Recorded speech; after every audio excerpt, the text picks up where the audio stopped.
안녕하십니까. 오늘은 탁현민이에 대해서 한번 얘기를 해보겠습니다. 탁현민이 지가 쓴 책에 고등학교 1학년 때 한 살 어린 여성과 성관계를 가진 것과 여러가지 거의 성적 판타지들이 나오는데, 이것을 뭉뚱그려서 여성 비하 표현이라고 하지만 사실상 범죄 행위에 대해서 유시민과의 대담에서 유시민이 이렇게 묻습니다. 어떻게 생각하는지 말할 필요가 있을 것 같다고 하자, 제가 느끼는 감정은 일단은 죄송합니다. 그런데 진짜 어쩌라는 것인지 모르겠다. 12년 전에 책이 나왔을 당시 여성단체 언론사들도 읽어볼 만한 책이라고 했다. 그런데 지금 기준에 부합하지 않는 문구가 있는 것이라며 책임지라고 하면 책임지고 싶다. 그런데 어떻게 책임져야 할지 모르겠다고 아주 담담하게 말합니다. 그는 단지 기준에 부합하지 않는 문구라는 말을 억지로 강조하는 듯이 보입니다. 저지른 행위가 아니라 그가 쓴 문구가 잘못되었다는 듯이 그 문구라는 말에 집착하는 듯이 보입니다. 그 문구만 없었으면 아무 일도 아닌 걸 가지고 아무 문제도 되지 않았을 걸 가지고 트집 잡는다는 투입니다. 내지는 시비 건다는 투입니다. 그리고선 책임지라고 하면 책임지고 싶다. 그런데 어떻게 책임져야 할지 모르겠다고 합니다. 이럴 때 우리 동네에서는 이래 말합니다. 그런데 웃자랐고 확 죽을삐까?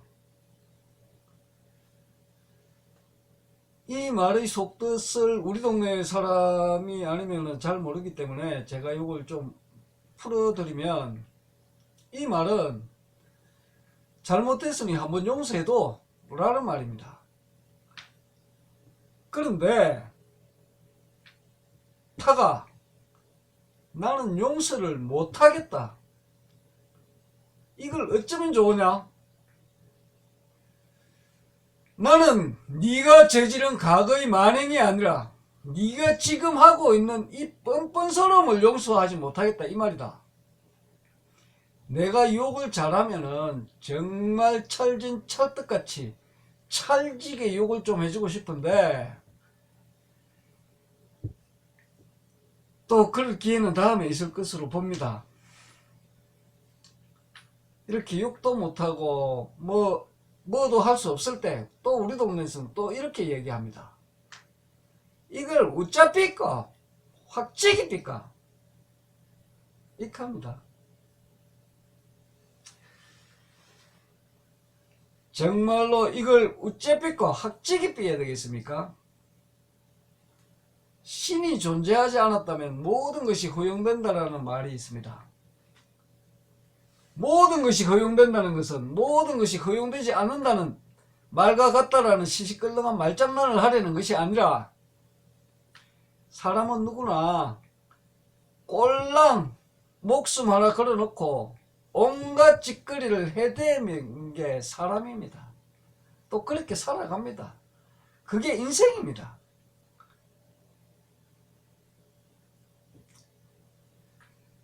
어렸을 때는 단지 어른들의 눈만 피할 수 있다면 모든 것이 가능했습니다.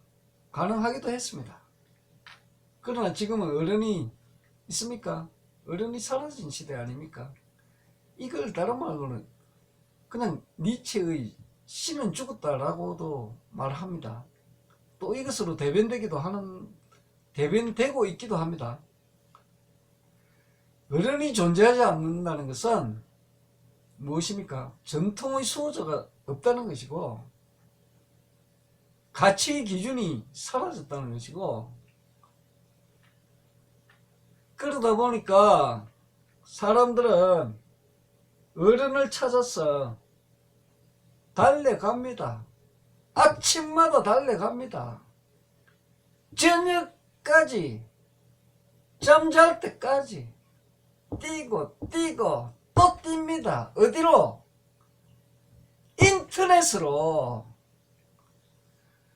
인터넷으로 몰려갑니다.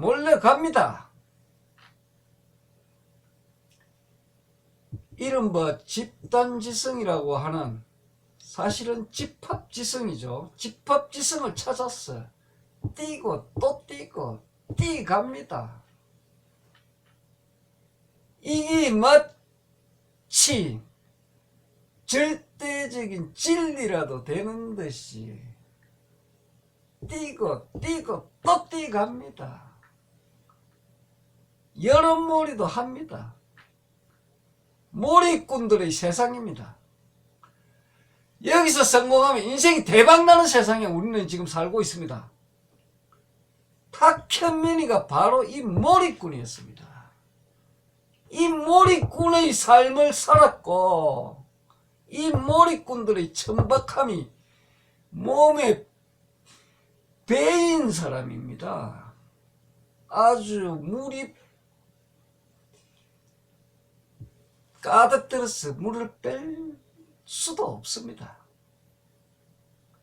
어디서 구린내가 스멀스멀 나오지 않습니까? 이 탁현민이 똥구멍을 통해서 나오는 바람인지 어디서 나오는 바람인지 왜 이렇게 구린내가 나는지, 이 구린내는 또 뭡니까? 이 더러운 냄새, 이 더러운 냄새는 탁현민이가 말하는 속죄의 무게가 지금 지가 니글거리면서 니글거리는 이 니글거림의 무게와 일치하지 않는다고 말하는 것 같은 더러운 냄새입니다. 우리나라에 1980년대 중반부터 도입되기 시작한 포스트 모더니즘이라는 사조가 있습니다. 이게 뭐냐? 포스트 모더니즘 뭐지? 뭘까요?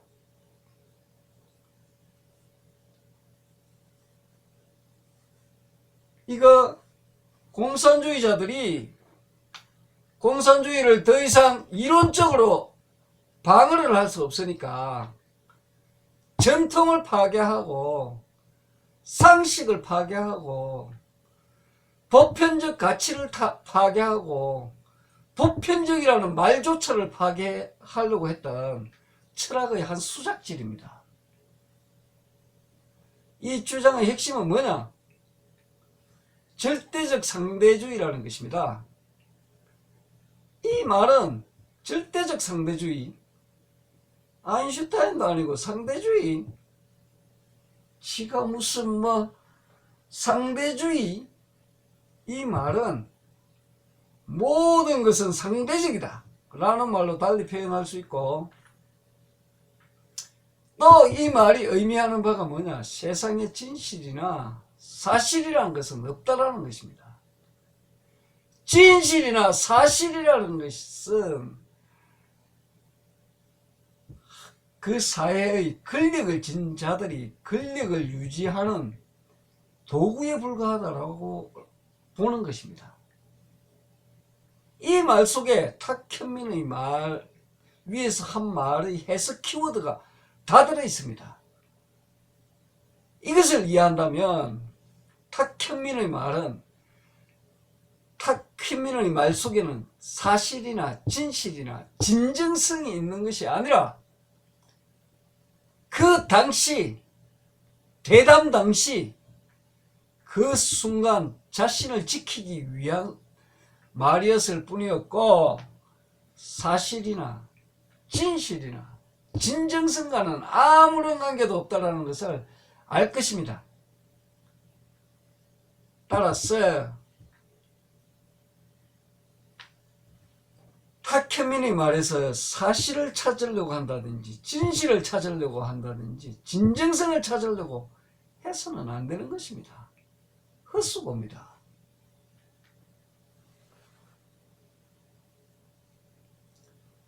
왜냐? 이 사람들은 논리적이지 않습니다. 논리를 모릅니다. 순간 모면 기술자들이에요. 순간만 묘면하면 되는 겁니다. 이 사람들은 수학도 이렇게 합니다. 2 플러스 2는 정답이 뭘까요? 우리는 당연히 4가 정답이겠죠. 이들의 정답은 무엇일까요? 간혹 이들 중에서도 5나 9 라는 숫자가 될 수도 되는 어떤 말들을 하는 사람들도 있습니다. 그렇지만 이 부류의 사람들의 정답은 2 플러스 2는 4가 아니라 기분 나쁘다가 정답이 되는 그런 사람들입니다. 이것은 지가 원하는 것만이 정답이라는 오만불손과 지밖에 모르는 아나무인과 염치가 뭔지도 모르는 파렴치가 동시에 섞여 있는 것입니다. 한마디로 미친놈입니다. 이런 놈이 청와대 행사 자문위원이라며요. 그건 또 임시직이라며. 왜 이렇게 점잖은 표현을 합니까? 저거들 말대로 하죠. 저거들 말대로 하면 비정규군이죠. 파르티잔이죠. 나는 이 사람에게 한 권의 책을 권해드리고 싶습니다. 장 아멜이라는 오스트리아 작가가 있었습니다. 이 사람은 아우슈비츠에서 살아남은 3대 작가 중에 한 사람인데, 이 사람이 쓴 책 중에 죄와 속죄의 저편이라는 것과 자유죽음이라는 책이 있습니다. 죄와 속죄의 저편은 66년도에 썼고, 그보다 10년이 지난 76년도에 자유죽음이라는 책을 쓰고 난 다음해인 78년도에 짤츠부르크의 한 호텔에서 자살한 사람입니다. 이 책에서 자유죽음이라는 것은 자신을 죽인다는 의미의 자살과는 좀 다른 형태의 능동적인 죽음을 말하고 있습니다. 이 책에서 자살은 인간이 누릴 수 있는 특권적 행동이라 말하기도 하고, 오직 짐승이 되지 않기 위해 선택하는 마지막 희망이라고도 하고, 가까스로 인간이 되기 위한 선택이라고도 하고 있습니다. 이것이 뭐 선택이든 선언이든 관계없이 나는 그가 택할 수 있는 방법은 많지 않다고 생각합니다.